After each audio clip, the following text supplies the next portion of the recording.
Dans mon dictionnaire amoureux de la Darija, j'ai pioché l'expression zeklma, ce qui en soi est plutôt bon signe. Lorsqu'on est porté par l'eau, cela prête au moins à croire que l'on ne coule pas. Mais cette approche assez flottante mérite d'être floutée pour être moins vague et flirter un peu plus avec la réalité. Depuis que je vogue sur le langage courant de notre dialecte, je me délecte de constater qu'ils sont nombreux à tenter de surnager face au poids de ces deux mots, des naufragés sans bouée au regard embué par des bourreaux qui les voient s'écrouler, bien calés au chaud à l'ombre des sols pleureurs sans verser la moindre larme. Zekelma déferle à vos oreilles comme un torrent de terreur qui voudrait vous enterrer 6 pieds sans terre, le drame qui se trame dans votre dos et que vous devez désormais affronter en face. Impossible de se défausser et toutes les techniques tombent à pic, que ce soit la brasse ou le crawl, pour que l'on vous débarrasse des crocs de cette issue peu salutaire. Qui aurait cru que l'on puisse ainsi écoper d'une telle sentence, comme si on avait été mangé tout cuit,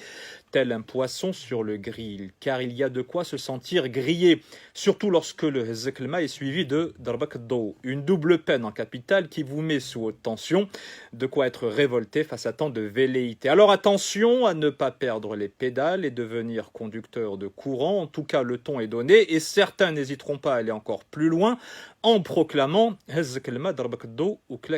une claque si puissante à provoquer des cloques, pas besoin d'adopter des yeux de merlan frit, au mieux offrez l'autre joue et sauvez-vous, vous avez tenté votre chance mais c'est tombé cache à l'eau, vous êtes touché, coulé, alors il ne vous reste plus qu'à aller vous moucher dans les robes de votre mère. Mohim, les hezulma, ta'azumo,